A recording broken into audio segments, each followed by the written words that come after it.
Welcome everybody and good afternoon. Thank you very much for joining us today. This is our second webinar in a 3-webinar series where we explore inequalities in the food system. And today we're going to be talking about addressing inequalities in rural areas with Margaret Krome-Lukens from Rural Advancement Foundation International, USA, based in Pittsboro, North Carolina. The webinar series is brought to you by a couple of different sponsors, and I'll go ahead and introduce Mary Hendrickson, co-director of the Interdisciplinary Center for Food Security. Hi folks, and welcome. I'm glad to see everybody here today, and I know we're going to be in for a treat. I'm a co-director of the Interdisciplinary Center for Food Security at the University of Missouri, and what we focus on in our center is research, teaching, and outreach at the intersection of food security and food systems. We're well known for the Missouri Hunger Atlas. We just put a little new brief up about hunger in the 4th District in Missouri. So that's available at our website, which is foodsecurity.missouri.edu. And I'm Bill McKelvey. I'm a project coordinator with the Interdisciplinary Center for Food Security at the University of Missouri. I'm also affiliated with our MU Extension Community and Economic Development Food Systems team, which is a co-sponsor of this event. This team is basically a collection of extension specialists who all have an interest in community development, economic development, and food systems. Our broad goal is to really think about how we engage communities and provide education and programming to build healthy and resilient and equitable food systems. So I just want to announce that this is the second of 3 webinars. They are being recorded. So if you missed the first webinar, which talked about defining inequalities, that is available on our website. And on November 19th, we will have the 3rd webinar in the series, which will be about addressing food system inequalities in urban areas. And that will be presented by Erica Williams from A Red Circle in St. Louis, Missouri. So we're really looking forward to that too. And again, you can find more information at foodsecurity.missouri.edu. In terms of the format for today, we're going to hear from our speaker, Margaret, for about 30 minutes.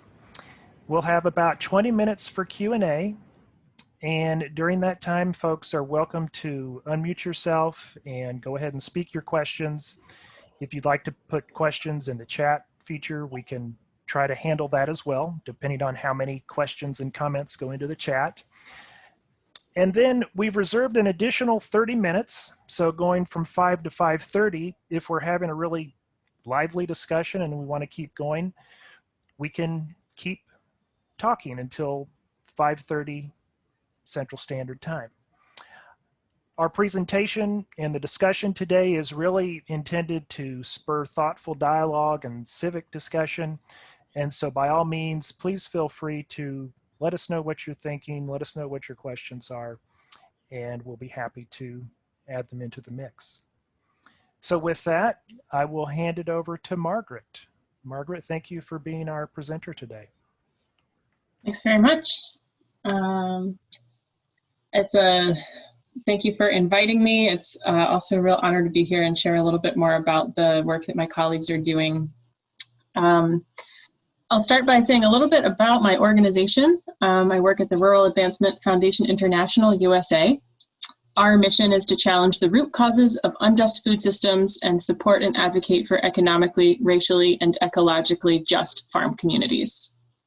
We envision a thriving and sustainable and equitable food system where farmers and farm workers have dignity and agency, where they're supported by just agricultural policies, and where corporations and institutions are accountable to their community. So we work directly with farmers, and we also do policy work based on that work with farmers. And through our work in the Come to the Table program, we also engage faith communities and other food system stakeholders. And I will talk more about all of that in more detail a little later on. I also hope that this has not been oversold as presenting all the solutions to inequities in rural areas, because clearly we don't have all those answers, but I will share some of the things that Come to the Table is doing and that other RAFI programs are doing in response, as well as some larger ways to respond that I think we all need to work on together. And the first webinar in this series was a great presentation by Dr. Sarah Kramer on food system inequities, and I'm not going to try to cover all that ground again. But I will briefly focus on a few areas that are really relevant to RAFI-USA's work, and definitely recommend you check out that first webinar if you haven't had a chance yet. And again, just want to state this is not a survey at all or a complete stating of all of the inequities, but really a zoom in on some specific areas of focus, and that means that some things are definitely going to get left out. Go ahead and next slide, please. So I hear people saying, often talking about a broken food system, and I definitely get where folks are coming from with that in terms of all the ways that it's not working, but I want to start off with the assumption that actually our food system is working really well at what it was built for, which is creating wealth for those who own the biggest pieces of it, because we have seen in every era of agriculture in this nation, the most powerful players in ag in the food system have depended on the relative vulnerability or lack of power of other groups of people in order to exploit them economically for their own financial gain. And in many cases, this power differential is made explicit or maintained through acts of physical or economic violence. And we recently did a webinar called How Did We Get Here and What Can I Do? Democracy, Land, and Liberation that digs into some of those connections. So I'd encourage you to check it out. And I will pause here to say that this presentation, these slides are full of links, and I will be sending it out as a PDF with all of these links afterwards, so, so that y'all can check them out.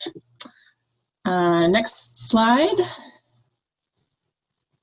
In knowing that the food system was made to generate wealth, it is also important to acknowledge that resistance and resilience are a part of the story.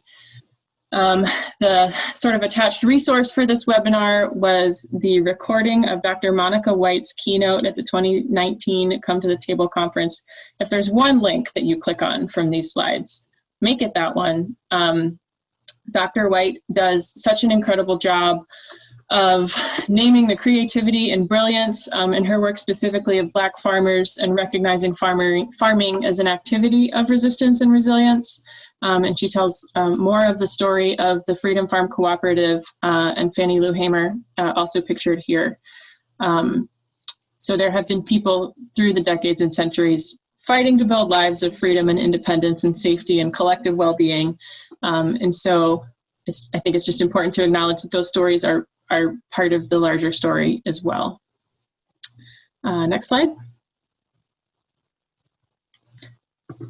And here's a quote from Dr. White. She was talking about resilience particularly, but she says, "I don't think it's fair for us to do an analysis of the way that people respond to a catastrophe without interrogating the conditions and the structures that make certain communities vulnerable to those catastrophes to begin with."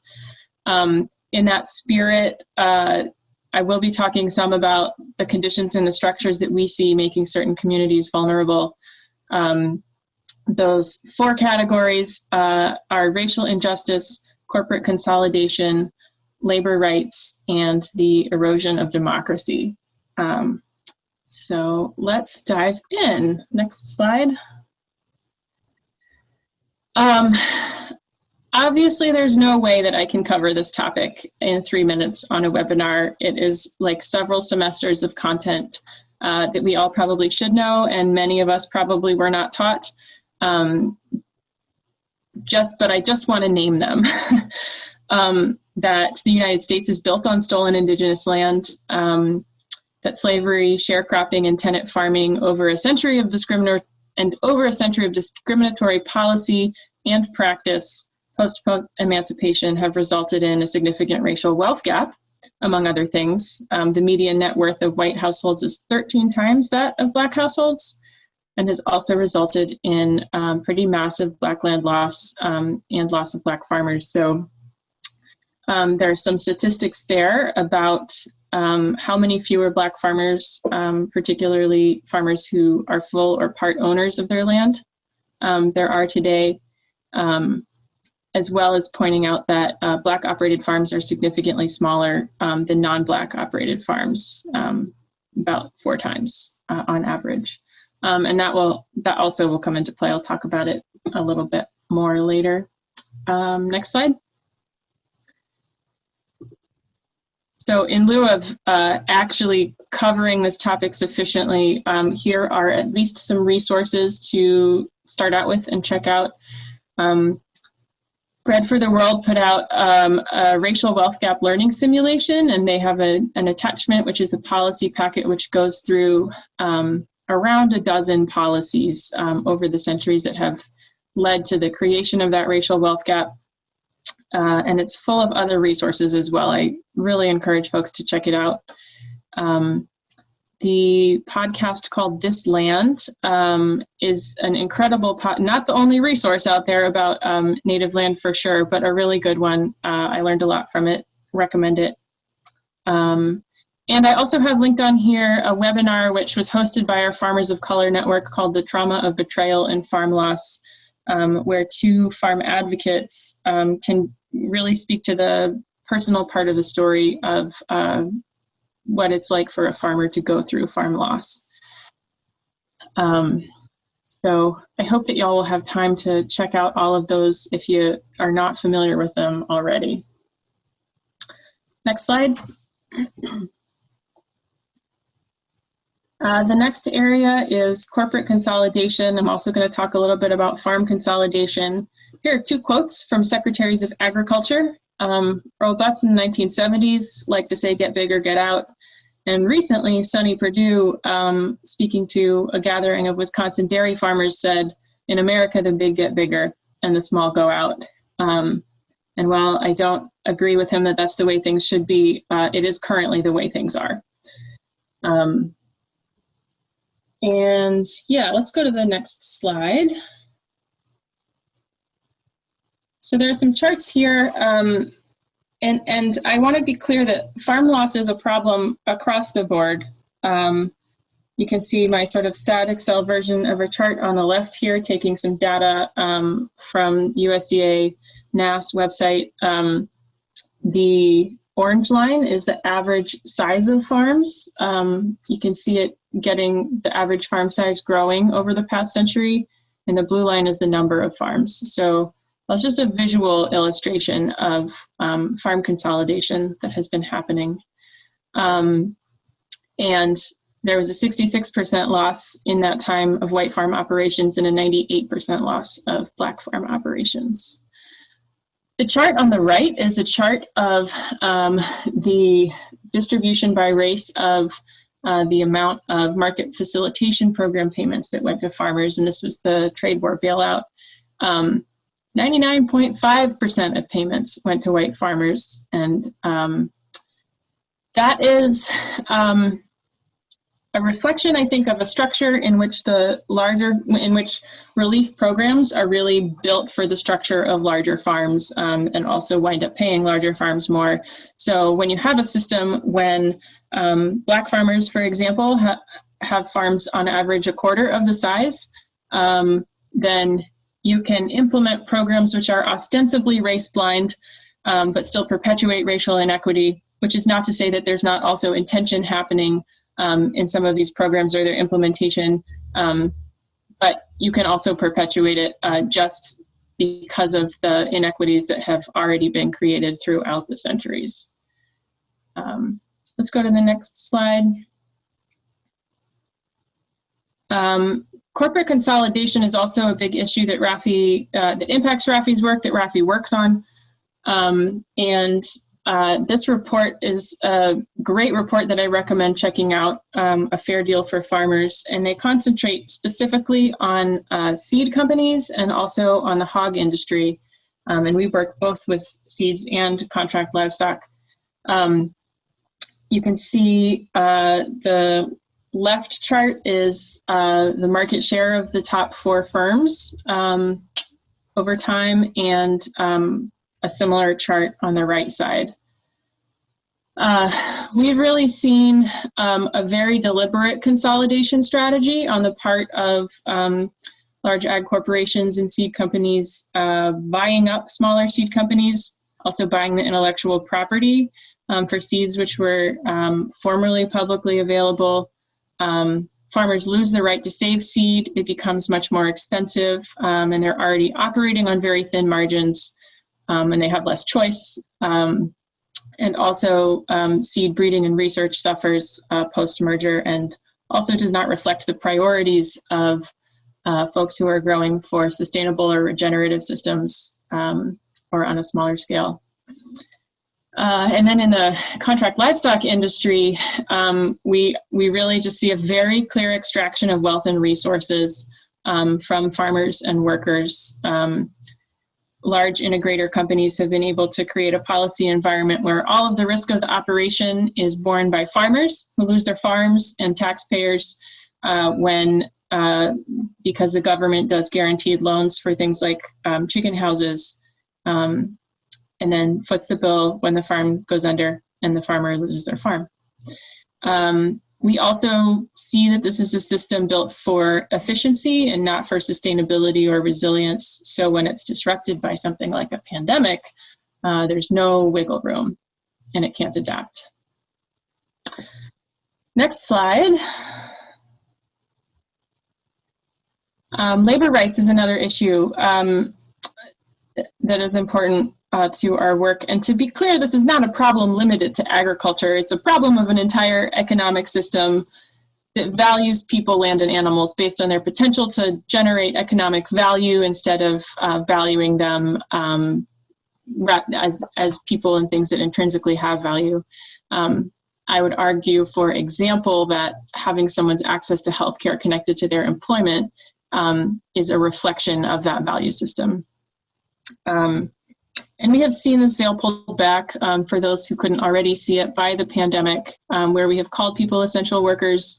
But what that has really meant is that we have deemed the labor they perform to be more necessary for society's collective well-being than their individual safety. And in most or many cases, we have failed to adequately protect essential workers.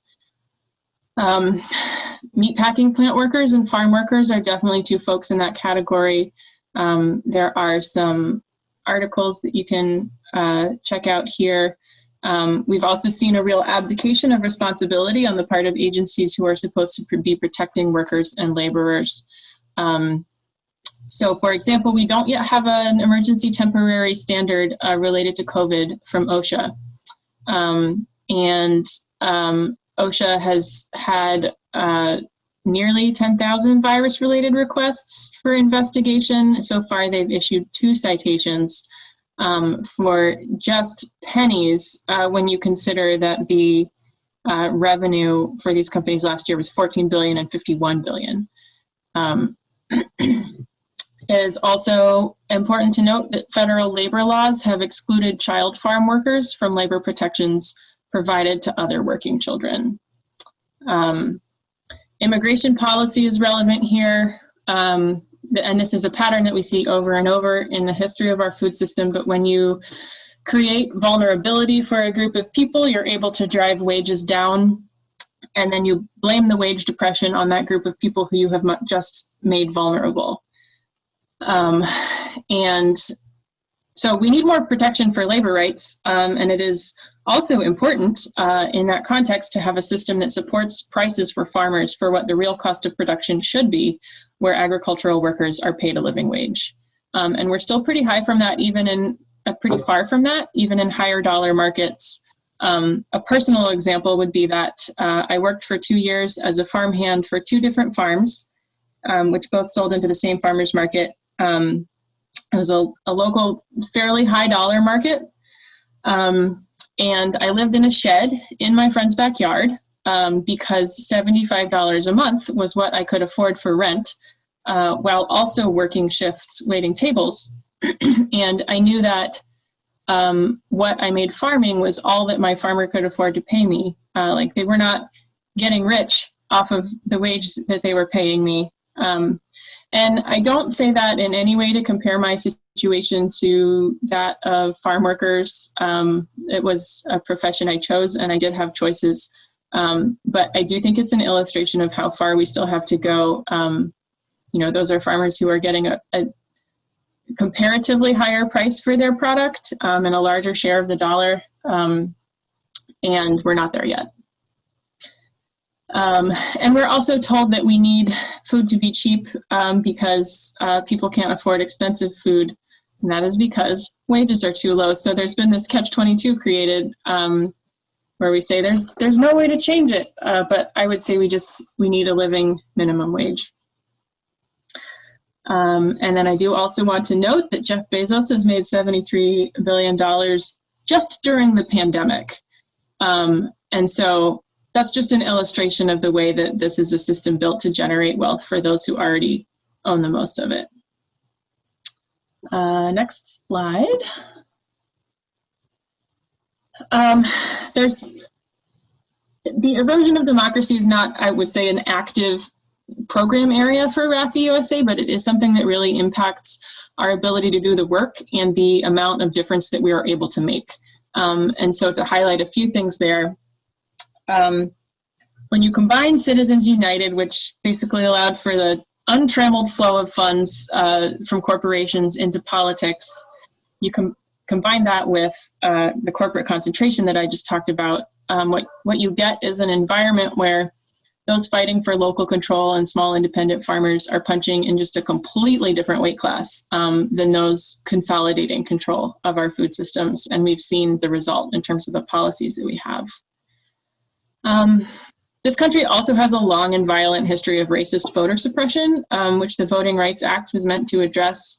And when the Shelby versus Holder Supreme Court decision gutted the Voting Rights Act, we saw the states which had been covered under it immediately enact a slew of policies and laws which made it harder to access the ballot. Racist gerrymandering has also diluted Black voting strength. That's definitely a story that we've seen here in North Carolina. And erosion of trust in democratic institutions, like an independent press, is also something that impacts our ability to do the work in terms of the conversations that we have with farmers, the places that they get information, or what they're willing to believe or who they're willing to believe. There's kind of an erosion of the idea of facts. And so that is a challenge as well. Next slide. So what's needed? I'm gonna talk about some goals, things that we try to accomplish in our work, and also some strategies we use to get there. In terms of repairing and strengthening democracy, the three things that I would flag would be overturning Citizens United, restoring the Voting Rights Act, and fair redistricting.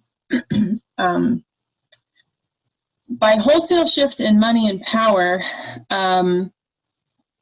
we see the wealth gap widening.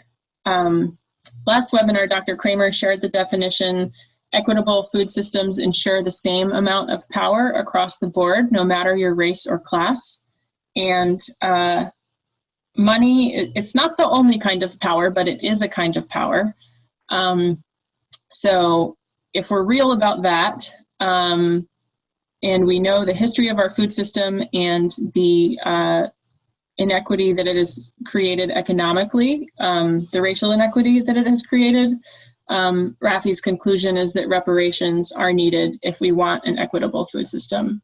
I think that's not the only way in which we need to shift money and power, but it is one that I'll name, and definitely recommend checking out the book From Here to Equality, which is linked in a previous slide, if you are curious about that, both the economic impact and some suggestions or ways people have thought about doing that. I think we need a wholesale shift in cultural values, where we are recognizing mutual self-interest and also leaning into interdependence rather than independence. And we need new systems built on justice, sustainability, and mutual care. And the best that I've learned from the smart people that I get to hang out with is that probably the two most important strategies there are build relationships in order to build power. And I will share more about some of the ways that RAFI is going about doing this in rural areas. Obviously, we can't do it all, and all of them are going to require us to work together. But I also want to recognize that this work follows decades and centuries of creative and brilliant resistance and resilience. And so I will highlight just a few historic examples before I get into what RAFI and some other organizations are doing. So next slide. Dr. White talks about these in her book. Again, watch her keynote, order and read her book, please. But the Colored Farmers National Alliance and Cooperative Union was formed because the Farmers Alliance was a white-run organization and did not want to admit Black farmers.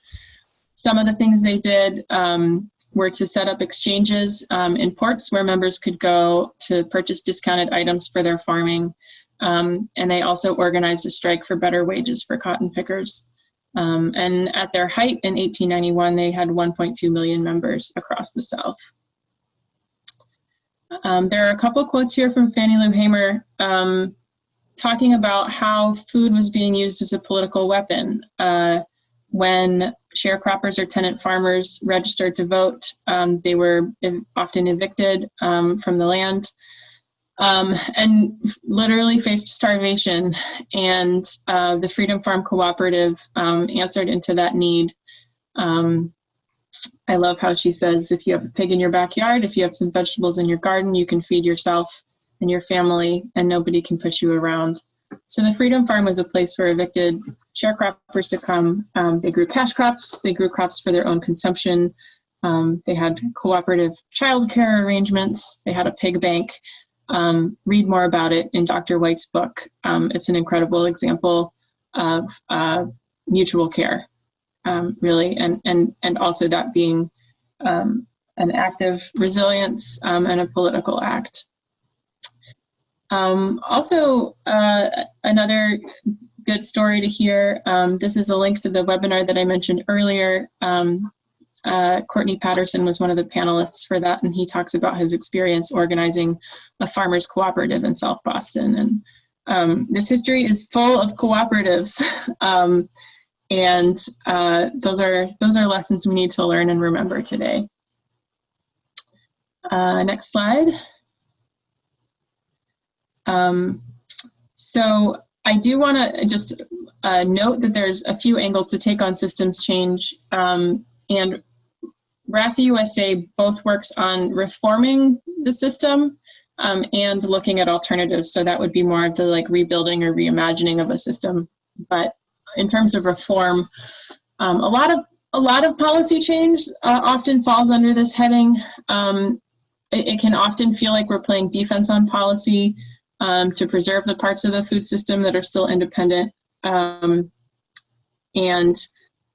We don't know if that will get us all across the finish line, but it is really important for the folks who are growing food and eating food right now. And then we think it is also necessary to build examples of what we want to actually see. So we work on both parts of that because we see the need for them both. Next slide. So Come to the Table is my program at RAFI-USA. We work at the intersection of faith communities, hunger relief advocates, and farmers to find solutions that work for everyone. And our core strategy is really connection. It's making connections between people, between organizations, and also between issues.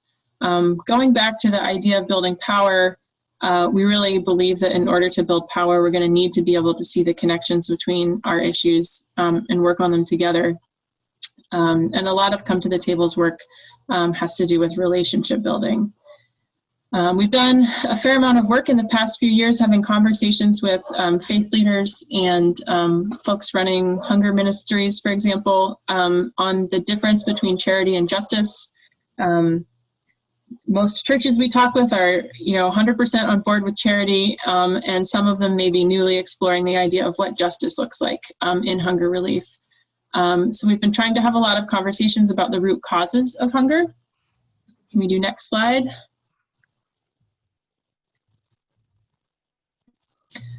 So this is just a few of the sort of topics of conversation that we wind up having with churches in terms of things that impact hunger that, potentially weren't on the radar of food ministry before, but that we need to talk about. And we work with churches for several reasons. Churches are in every rural area throughout the state, and in many times they may be one of the most stable institutions in the area. And of course, they're natural connectors. They bring people together across sectors. Different ministries or programs at the church may relate to different areas of the community. So we're really relying on the strengths and connections and relationships that are already there. And I have seen a couple of questions crop up in the chat, and I know that we're going to have some Q&A after this, so I think I'll just keep rolling and then we'll be able to come back to them. Let's go ahead and do next slide. So I'm going to pause. I'm not going to read this whole quote, but I'm going to pause and let y'all glance at it. I think it's a great example of when working with a church goes amazingly, like here's why and here's what it can do. This is my built-in water break.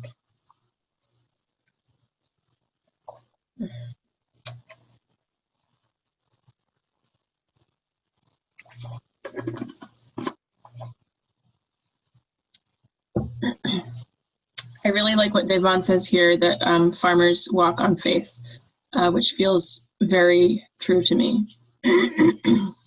And Devon is participated in a program that we started when the pandemic hit. RAFI overall, we talked to our funders and we were able to find and redesignate funding for a few different kinds of emergency grants. And the ones that Come to the Table did were to distribute $1,000 grants to churches with hunger relief ministries who were going to use the money to purchase food from local farmers or local food businesses. We really wanted to seed connections between those groups. In some cases, those churches already had connections with farmers. In other cases, we helped them find those connections. But we wanted to keep money in the local community and start building those relationships. So this quote from Devon is from one of those projects. Next slide. And he also talks in this one about why it's important for a church to buy from a farmer, even if the price is a little bit higher. We've also started a slightly different but related project called Farm to Church, which focuses on connecting specifically farmers from our Farmers of Color network with churches. And there's a real focus there on relationship building, on shifting resources, whether it's opening up a new market for the farmer, or whether it's land the church has. The economic piece is pretty crucial to the conversation. So trying to shift resources to farmers of color and build those relationships. And this is a good example of, I talked about connection being a strategy of the Come to the Table program. And so that's connection not just with individuals or organizations external to our organization. We also look for opportunities to connect with other programs within RAFI so that, looking at that program work and thinking like, how could we support or strengthen that work if churches came to the table for it? And so the Farm to Church project is a collaboration between Come to the Table and the Farmers of Color network. And I think it's a good example of how we can build strength through building more connections. Next slide. So this is a picture of a farmer buyer meetup event, which was planned and hosted by the Farmers of Color network. we contacted wholesale buyers that we knew in the area and some farmers market managers and had a meetup event with farmers in the Farmers of Color Network. So we were trying to build some relationships there. We were trying to shift some money and power.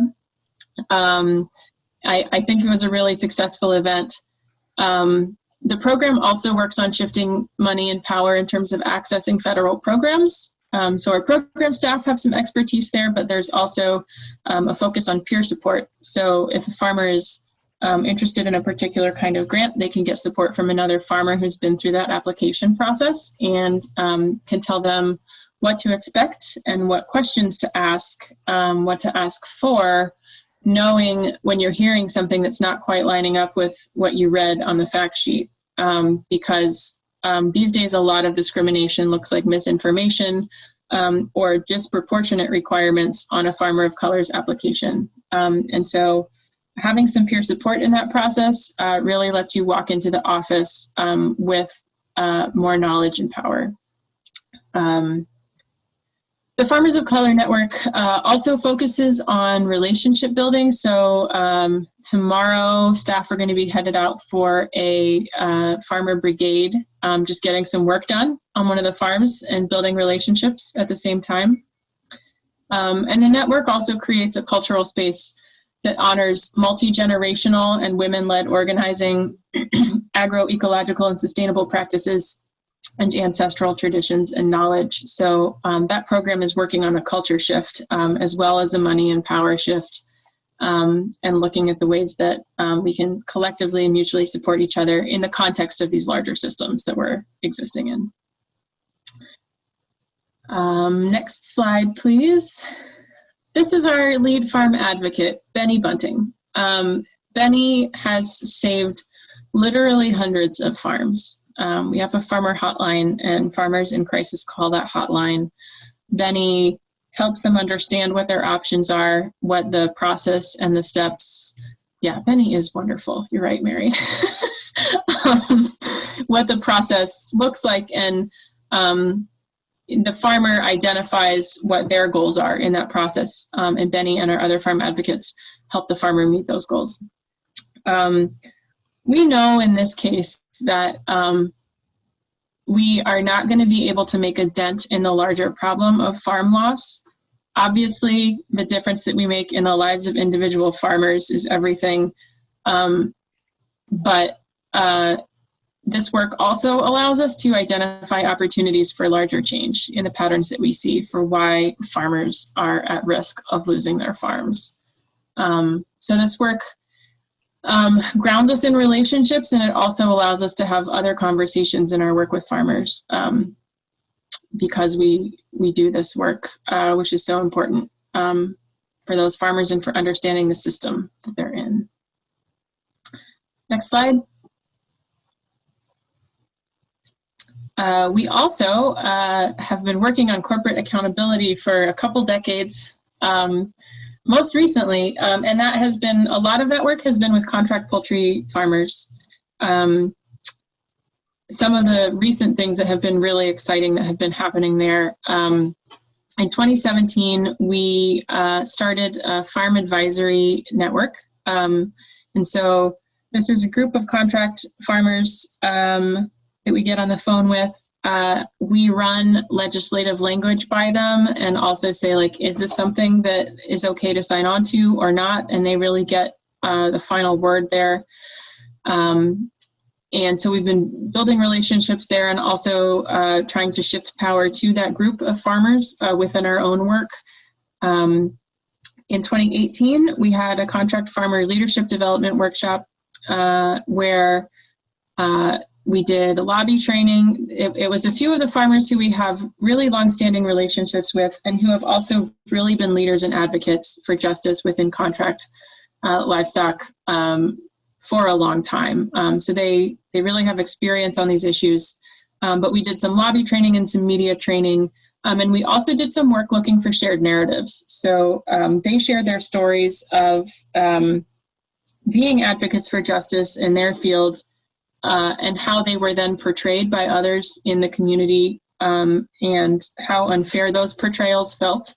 And we looked at how some of those experiences were parallel or similar to people working for justice in other areas. And they really saw parallels there and some shared narrative in a way that was probably not encouraged by the cultural context of their day-to-day. And so that's work that's really only possible when you have trusting relationships with people and are willing to hear and trust the things that they say. In 2019, that work, both the advisory network and the leadership development workshops contributed to a fly-in that we did in the summer. That's the middle picture that you're seeing, with 4 contract growers speaking to a room full of congressional staffers. And they also did member of Congress visits. And so that was really, they were being their own advocates, speaking directly to the folks who had some decision-making power there. And in 2020, when the pandemic hit, we concentrated additionally on building relationships with organizations in the Farm Worker Advocacy Network, as well as some organizations who work with meatpacking plant workers, which felt like a really natural progression of recognizing the exploitation happening in another link in the industry. And in September, we collaborated with several with the Farm Worker Advocacy Network and groups there for a worker week of action. And there's some links there to check that out. But it really feels like it's been an evolution, and that the relationship building and the power shifting in that work matters a lot. I'll also say this is another area where we have tried to think, how could bringing churches to the table for this support or strengthen this work? So in February or March, we had a screening of the documentary Under Contract at a church, and the folks there were so fired up and ready to go. So there's a lot of energy in faith communities. In this particular instance, the pandemic hit like the next week, so we weren't able to capitalize on that the way we would have liked to, but we have also been meeting with churches in areas where there are meatpacking plants to talk about those issues, which resulted, when we did the Worker Week of Action, there was an organizational sign-on letter that over 120 organizations signed on to. And I think about a quarter or a third of the organizations who signed on were faith-based organizations. So we think there's a lot of power in those connections. Next slide. The seed co-op and the seed work is such awesome work. Kelly in the blue shirt in the middle picture helps support the seed co-op. So this is a group of farmers. It's really putting power back in the hands of farmers. So this group of farmers meets yearly to decide what they want to work on in terms of breeding and growing seed, who's going to plant what seed is available, and they work together to make a plan. They also collectively market the seed, and it is a helpful income source. If they sold a bushel of soybeans, they would normally get around $19 a bushel, but if it's sold as seed, it's $35 a bushel. And the picture on the right is the first load of soybean seed that they sold. Also, these seeds are public cultivars, and so it is also expanding access for farmers beyond just the co-op. And they are adapted for regional, for organic production systems in the Southeast region. So that's really seed breeding that is driven by the needs and priorities of the farmers, and which is moving money and power both to the co-op and then, giving some power back to farmers who have better access to those seeds. And relationship building is a really important part of that work. The farmers really had to build trust with each other in order to form the co-op. There's another newer project that's really exciting called Seed Stewards, which is a partnership with the Farmers of Color Network, where they are looking at growing out wildflower seed mixes. And these are seed mixes that will be good pollinator habitat. And that really has the potential to move some money. Wildflower seed can go for $100 a pound. And unclear at this point if it will be officially a cooperative or not, but for sure cooperation will have to happen to get it done. So there will be relationship building there. So that's a project that I'm also really excited about. It's kind of incredible to come and tell you about all the amazing work that my coworkers are doing here. So I don't want to take credit for it, but I do want to share it with you. Let's see, let's do next slide. And clearly RAFI is part of an ecosystem of organizations that are working to address inequities in rural areas. I'm very excited about the first link here. I hope y'all will click on it when I send it out. It is an article about a farmers union and also a food system workers union getting together to advocate for better conditions and protections for both farmers and farm workers. And I think that is the kind of acknowledgement of mutual self-interest that we need, and it's the kind of relationship building and power building that we need. So I hope that's something that we'll be able to see more of. I'm also a really big fan of the model of Down Home, North Carolina. They knocked on doors and had over 1,300 front porch conversations with residents of 2 rural North Carolina counties. And these are counties that both have established and organized white supremacist groups. They asked 3 questions. What issues concern you or your family on a regular basis? Who do you feel is responsible for causing these problems? And what solutions would help solve the problems? And they really found that residents of rural counties are more unified than you might expect. And solutions focused on directly meeting basic needs really had strong support across race and gender. And they recommended investing in rural organizing a multiracial working class base, and using language that reflects the way rural North Carolinians think and talk about issues and solutions. So I think that while political polarization is real, I do think that there is common ground to work from. I also want to hold up the Southern Rural Black Women's Initiative. I met these folks at the Women's Rural Assembly last fall, and was blown away by the work they're doing. They have an agricultural cooperative, worker-owned companies, and also human rights commissions who implement local action agendas. And their work is really, really grassroots driven. And if you want to meet a bunch of other organizations who are doing great, inspiring work in rural areas, I do recommend attending the Rural Assembly. As it happens, registration is still open, and it is happening virtually October 26th through 30th. That's not a RAFI project. It's just an organization I'm a fan of, and where I've made great connections. That is, let's go to our next slide here. I know that y'all also will have incredible examples of what folks are doing, and I'm excited for some discussion. I wanted to do a quick plug for something that RAFI's been working in that didn't quite fit into any of these boxes, but I'm very proud of it.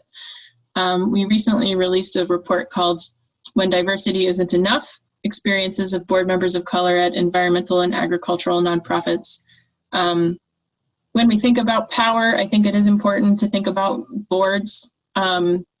This report really dives into people's personal experiences, acknowledging that that is also a place where people can experience harm. And so it's a nuanced and complicated issue, but if you're interested in anything of what I've just said, please check out that report.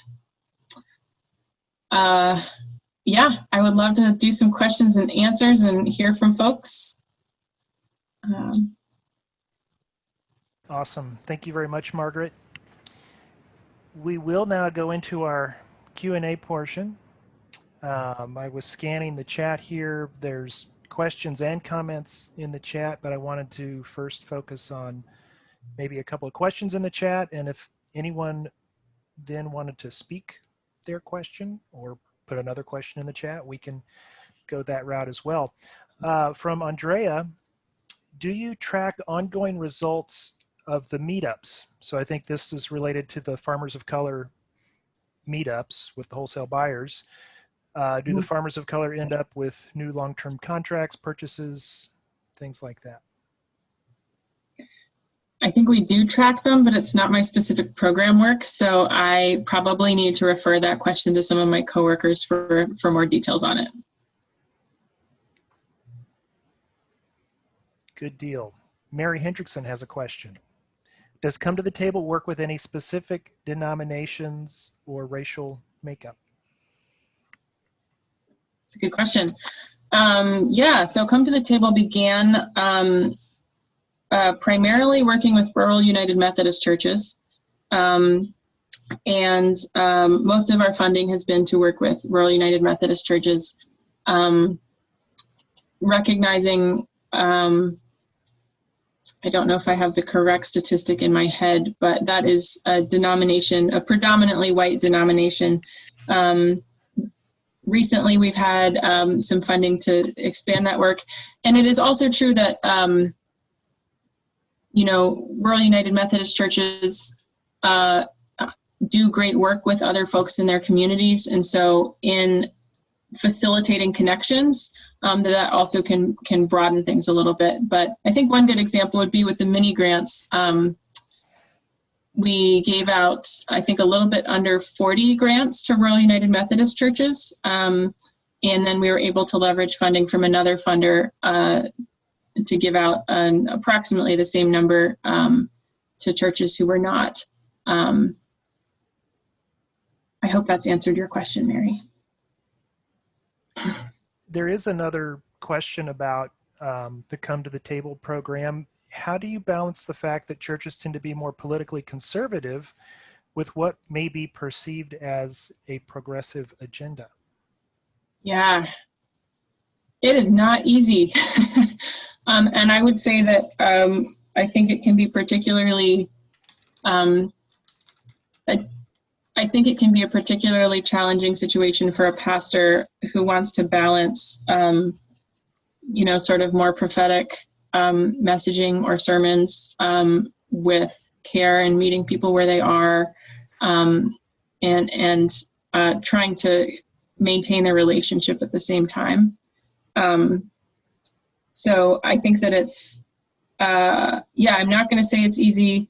I do think that there's a lot that we can think about in terms of building a narrative that recognizes our mutual self-interest. And I think the language we use matters as well, but it's long-term work for sure. Yeah.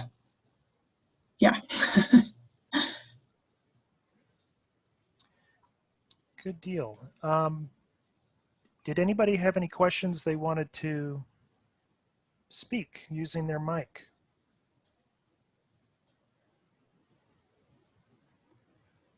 I just want to know how I can come work there. So are there job openings, Margaret?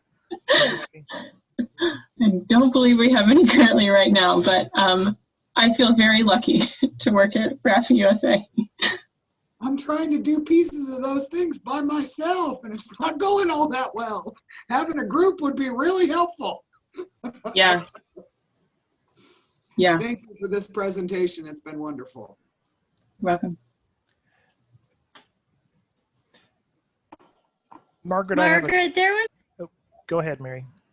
There was a little bit of a discussion in the chat that I think that you might be able to address given the work that you've done on, but like there was a question about soybean seed processing plants where, you know, it's a challenge to not only the seed, but also the processing, and partially because of the corporate consolidation in that sector. And so there was a question about like, is there stuff that you've been able to do? I mean, it's not really a question, but it was more of a comment. And I was wondering if you had any ideas about how you've been working on the other part of the supply chain, not just the seed, but the other parts of farmers growing these seeds. Where do they find markets? Mm-hmm.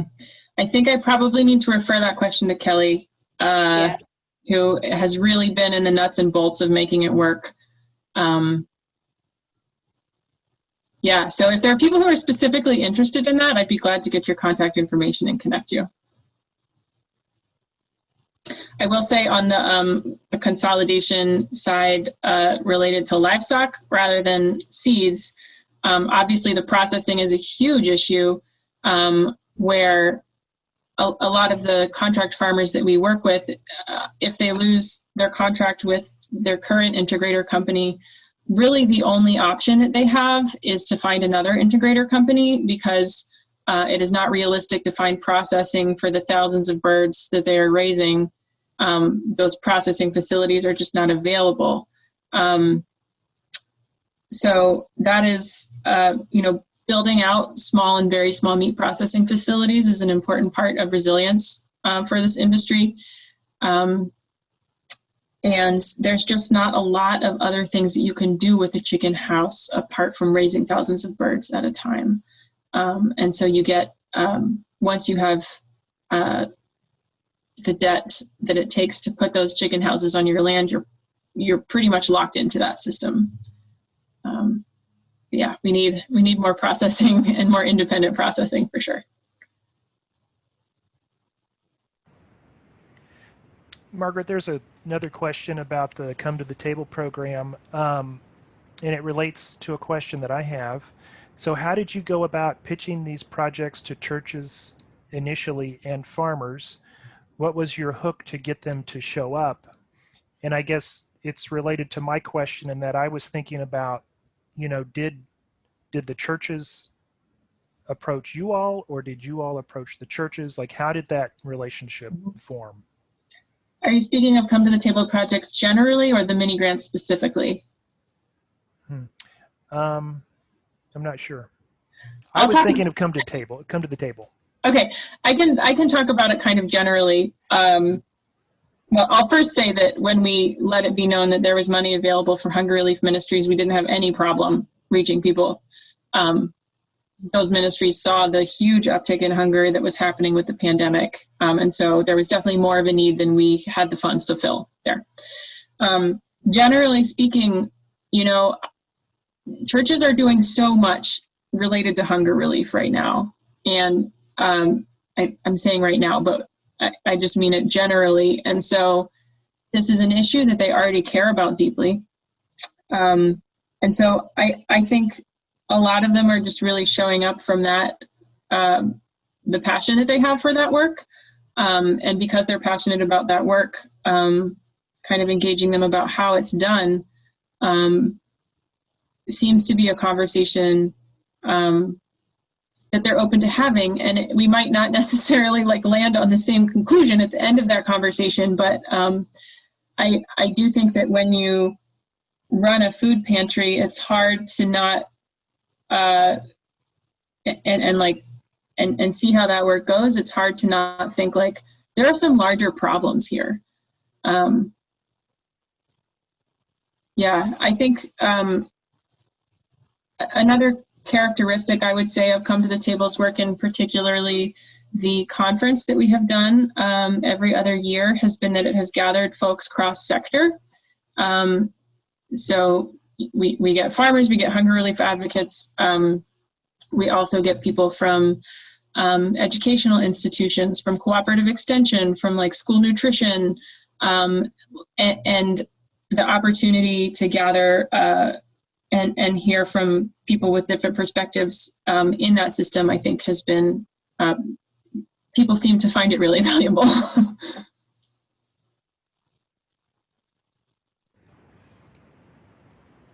Thank you for that. We have reached the 5 o'clock mark. And so, we have this 4 o'clock to 5 o'clock webinar, Central Standard Time. And then we've allowed for another 30 minutes. So by all means, if folks have some additional questions for Margaret, please feel free to hang on and either speak those questions or put them in the chat, because we're willing to hang on and hang out until 5:30 Central Standard Time. Otherwise, folks are welcome to kind of go on about their afternoon or evening. So I did want to just kind of break there and mention that. So yeah, please feel free. Let us know if you have additional questions. I Barbara. had a question in the chat that I think got overlooked. Did you say that the slides with all of these links would be like sent out so we could get the links? Yes, absolutely. That is correct. Sorry, I missed your question. I did see that. It's okay. Thank Do we you. need to like send our name and something certain, or just from attending our email being registered will be? If you attended, I will have your email address and can send that. Okay, thank you so much. You're welcome. Barbara. Yeah, I don't know if it is relevant to your particular work, but you kept talking about during the pandemic and food pantries. But in the state of Virginia, where I am, the pantry's closed. So I was wondering, I mean, what we ended up doing is working with several churches that we had already previously connected with local farmers, but the farmers ended up delivering the food out into the community. So like a civic association would come, you know, and the community members would come out and then divide up the food and pass it out to the community members. So I'm looking for other models that have been successful along those same lines without having necessary an aggregation space, which adds overhead and things like that. Ways to creatively make these relationships work. So the church knows the farmer knows the church, and the community members where the food is being distributed knows the farmer. So there's a lot of positive outcomes that came from that, but I'm looking for support, research, whatever, to carry that forward as the future model, rather than going back to just the pantry. Because it's those relationships, you know, the local farmer that's bringing the food to your community, they naturally just start respecting and wanting to support each other. So how do we evolve that? And do you have any case studies or examples where that happened? It was serendipitous for us, but I can see the potential. So help me out. Yeah. I think that we are going to know, we have absolutely been learning as we've been going along, and seeing that adaptation that you spoke about has absolutely, you know, like everybody had to figure out how they were going to do things going forward. You know, I think putting the requirement on our grants that people had to spend that money with local farmers or local food businesses potentially made it happen in areas where it wouldn't have before. But I do think that we're still actively learning about what is going to sustain those relationships.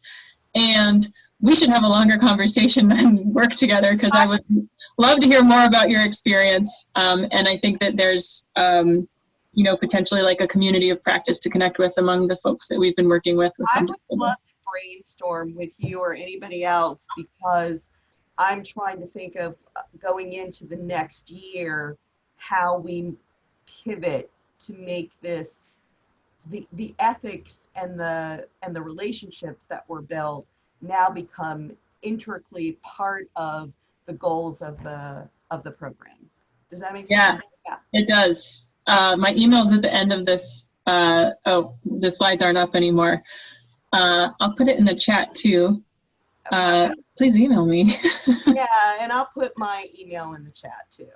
So I don't think I'm going to get spammed with a bunch of stuff from this crowd. Yeah, please don't spam us, everybody.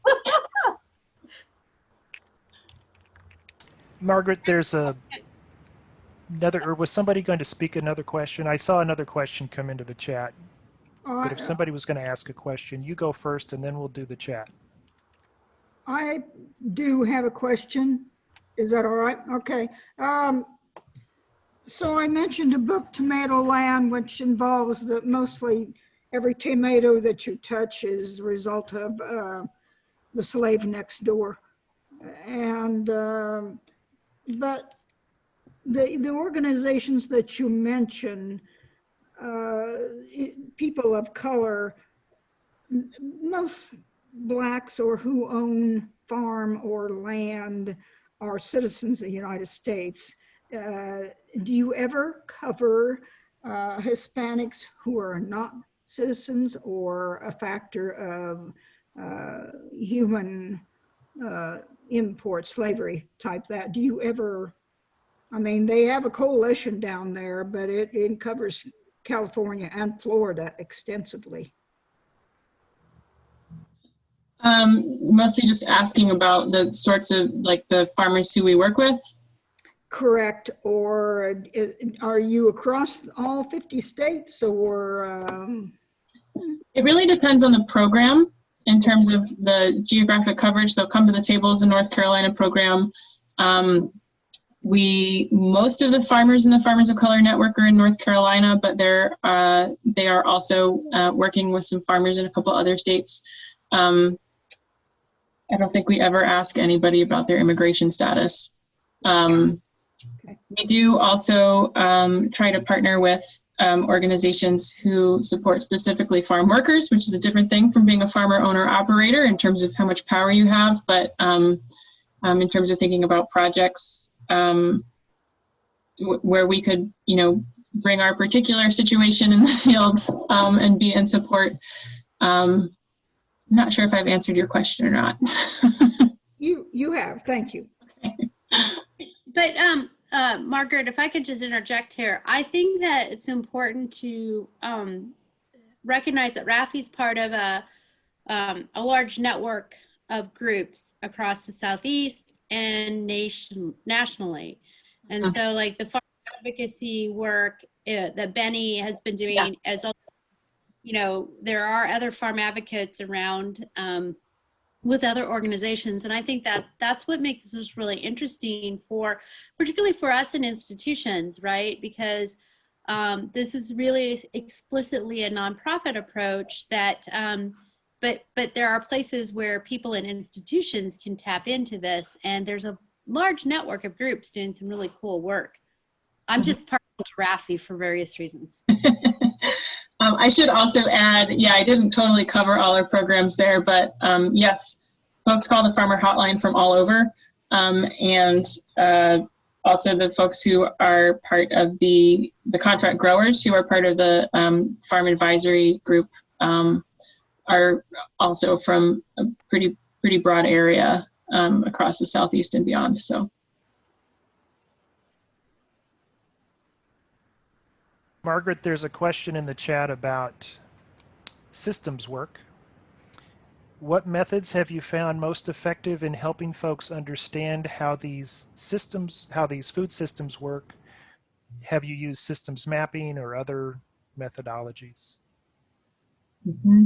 I think we've used a variety of, kind of, again, depends on the program. Most farmers have like a pretty good grasp of how the systems that they're working in are impacting them. If we're looking at, for example, the Come to the Table program, where we might be working with people who are primarily coming at it from like a food pantry perspective, for example, we've done different kinds of storytelling training. We've done some root cause workshops. We have been doing our best to integrate popular education methodologies into some of our work in terms of bringing some information, but also the people in the room are bringing the information that they know from their lives and maybe coming collectively to a new understanding. But I think that we all have connections to food systems. We may be missing pieces of the experience that other people have in them that we don't have. And so I think that's another part of the connection that we try to make.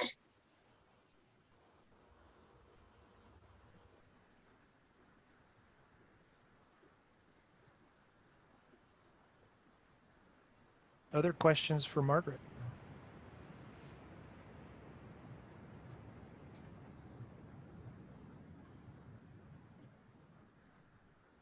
I have a question for everybody. I really want to hear, like, it was great to hear about your work, Barbara. I want to hear from folks about, you know, work that they know about or are doing themselves in rural areas to address inequities, because I just feel like this is a group of folks on the call where there's probably some really good examples.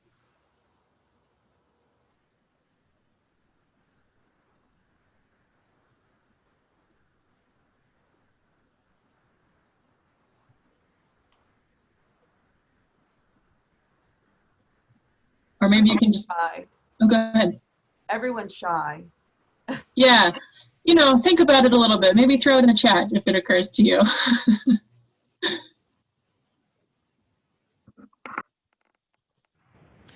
Margaret, I'll mention a gardening program that I coordinated for about 6 years. It's still technically alive, but it's not. It was grant funded. It was called Grow Well Missouri. I worked mostly with rural food pantries and local master gardener groups and other community partners to set up gardening and seed displays at food pantries. So basically, when folks came to the pantry, if they had an interest, they could come by, pick up a selection of seeds and educational materials and visit with folks about gardening. And I would say it was relatively successful. A lot of folks that we worked with had gardened their entire lives, you know, and it was really quite fun and interesting to visit with them about their traditions. Worked with a lot of folks who were new to gardening, and so it was a real mix. And yeah, That sounds awesome.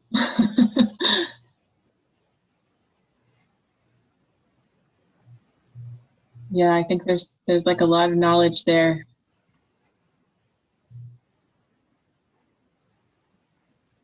I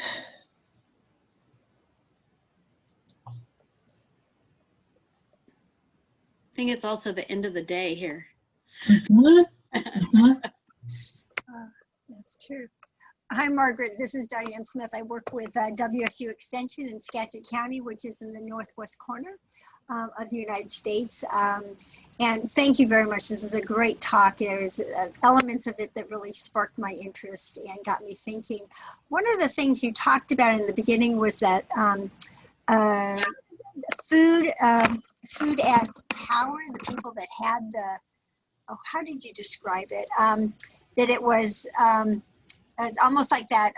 If you had the power, you had the food, and that's where the wealth dictated the product. Or I've forgotten how you said it, but you did it very well, and I'm not doing it justice at all. But I'm wondering, how do you start that conversation or bring about food as a right? Within that food justice, especially in areas where the commodification of food has, and the value of that food is not, let's see, what am I saying? The food that's available through the food banks, and this is a general statement, I don't think it's always this way, but it's typically those foods that are less nutritious and are not culturally relevant and may not be familiar. And so that food is free, if you would, but it's also reflective of a larger industrialized food system. So how do you balance that with the right to food, and how would you suggest we shift that conversation so that it's more about health and dignity? I know a lot of us, we're kind of preaching to the choir, but as we expand our audience, how to present that in a way that nudges change? Yeah, I think it's both. I think it's both like a conversation about awareness, and I would point to Why Hunger as a group that's doing an incredible job engaging with the emergency feeding system, and in particular food banks, about root causes of hunger and how to do that better. And there are a couple of food banks in North Carolina that have been really engaging on the issue in an exciting way.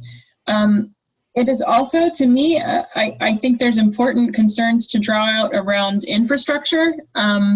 So, like one of the things that we've heard from food pantries who want to provide more local fresh food is that refrigeration is an issue.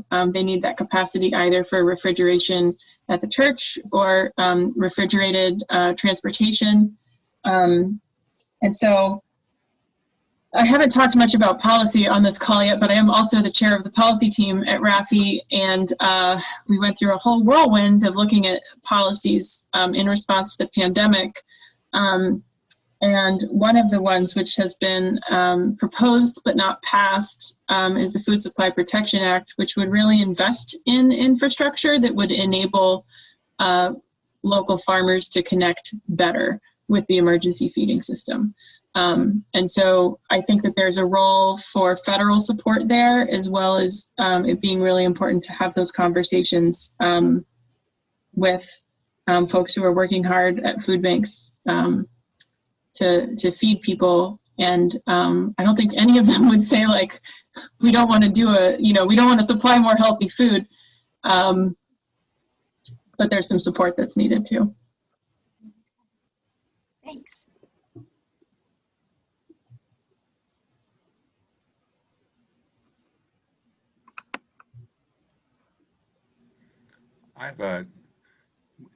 This is kind of a good segue into a question I had, and I think that is that means of production. Is there a way that we can increase the land ownership amongst the diversity? You talked a lot about how we're seeing the small farmers and the black farmers lose their land. Have we seen any progress or ways that we can address that issue? I don't, let's see. I will say ways we can address that issue would include reparations. And I definitely recommend reading Dr. Darity and Dr. Mullen's book, From Here to Equality.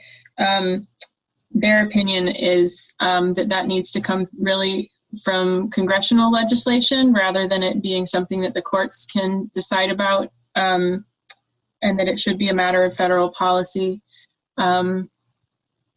And so I think, gosh, there's so many layers to it. So I think addressing the racial wealth gap that has been created and the land loss, which has in many cases been a really intentional strategy. And then, once you have fixed the gap, like, it's important to investigate the mechanisms by which that gap was created. So looking at discrimination within credit and USDA programs. The article that is linked by Pete Daniels is it has a lot of detail about how that played out. Even when the courts there did intervene in Pigford versus Glickman, many of those farmers who were claimants, even if they got the $50,000 payment, which some of them still haven't been paid, that may not make them whole for the injury that was created. And so I think we really need to move money there. And then we also need to look at the ways in which the discrimination there is still happening and fix them. Thank you. May I go ahead and make a statement or sort of something? Absolutely. The words right to food and congressional legislation, all of that, Food Supply Protection Act, which I wrote down, and I'll look that up. I really don't have much comments because I'm in a young organization. We've been less than 2 years into this little project. But the right to food was one of the first ones that I underlined when I first joined an organization. How do you address that? Is it being addressed? What's your take on that? Thank you. I think it has to be part of that whole values shift. And I think it's part of a list of like right to food, right to housing, right to healthcare. And so in terms of like change strategy, I think that the narrative strategy there is important. I also think that if, you know, we could make a lot of strides in hunger with an actual fair minimum wage. And so I think that, you know, all of these rights are connected to each other. But it's very clear to me that we don't currently live in a society where we have the right to food as something that we assume everybody has. We're really invested in investigating whether people deserve the food, and that is everybody deserves food, you know. So I think we need to change the narrative on that. And if I had all of the answers to how to get that done completely, then I'd be sharing them with you. You'd be getting the Nobel Peace Prize. Yeah. There is the Maine, is it the Maine food charter? Is that in Maine? Is that right? Or food sovereignty charter, I think. That talks about that. Am I right? I don't know if anybody else remembers that. But I think that there was something drafted in Maine that was kind of addressing this, because we have not ever found the wherewithal to address that as a U.S. You know, the FAO has a declaration on the right to food, and we've never been signatories to that on the U.S. But it's I think that that's really important. Food is both too cheap and too expensive, and that's what Margaret was saying earlier, and that's what we just have to keep talking about. These rights are all interconnected, and I like the way that you said that. Again, I'd like to speak. The Maine has food sovereignty, also Washington State, if I remember right, but Maine enacts it per county. And because if one county doesn't want, and it has mostly, as I see on the internet, to do with farmers markets. In other words, if I want to sell whole unpasteurized milk, I am allowed to do that if the county goes through and enacts that. And I believe Washington State was the first, Maine was the second. But I do not think, and I've never heard the language that it gave you the right to food or good water, which is my thing. So, and I'll go ahead and mute again.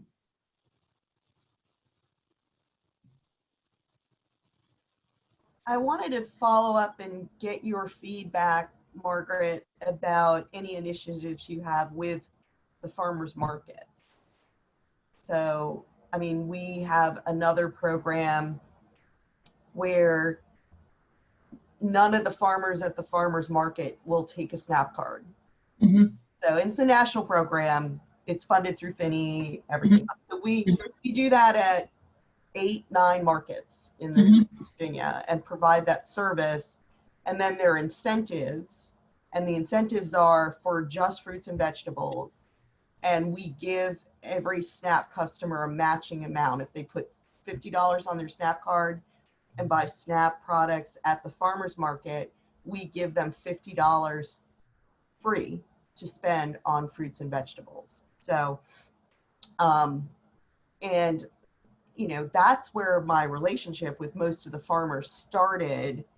And then when we saw a need in the community for produce instead of shelf-stable food, then, you know, we already had those relationships. But I've only heard one person mention farmers market. So I was wondering about your work. Does it intersect with farmers markets and providing markets for those farmers outside of the industrialized complex? Yeah, absolutely it does. So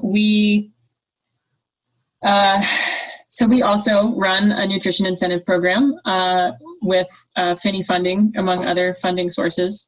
And so that puts us in so relation. much in common. I'm so glad. Yeah. Barbara, what's your organization? Virginia Community Food Connections. We Okay. we through our organization are 40% of the SNAP and incentives for the entire state of Virginia. Wow. All right. We'll talk. We will. So yeah, we do run one of those programs and have relationships with market managers through that program. You know, I think we also need to admit that there are many places in the state where Black farmers or farmers of color have been shut out of local markets. And so some of the farm to church work that I mentioned might wind up being like the church hosting a market for farmers in the Farmers of Color Network. Another, to bring policy in one more time, one of the policies that we are supporting is called the Expanding SNAP Options Act. SNAP had a pilot where it you were able to do it online in a few states, and when the pandemic hit, they opened it up to additional states, but the requirements for being an online SNAP retailer were just, there was no world in which it was going to be realistic for a farmer's market manager or a farmer to go through that process. And so the Expanding SNAP Options Act essentially would create a central portal that people could sign up with and not have to meet all those requirements.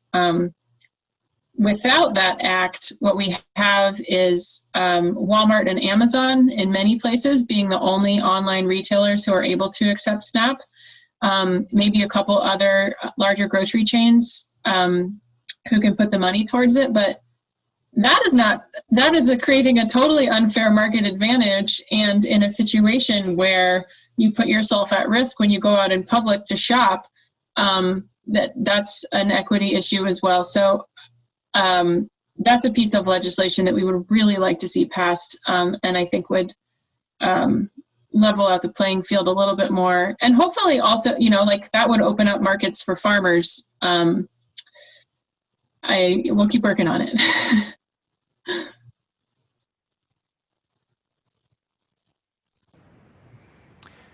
Well, I think we've reached the time. Go ahead and wrap this up. Margaret, thank you very much for your presentation and for the discussion and for taking the time to be with us today. We're very grateful. You're so welcome. Thanks for inviting me. You're welcome. And folks, just a reminder that our next webinar in the series will be, I'm sorry, I've lost the date here. November 19th. November 19th. So please do join us for that. We look forward to having you. Look forward to lively discussion with Erica Williams from A Red Circle in St. Louis. And in the meantime, I'll go ahead and send a follow-up email in a few days with Margaret's slides and a link to this recording. All right. Thank you very much, everyone.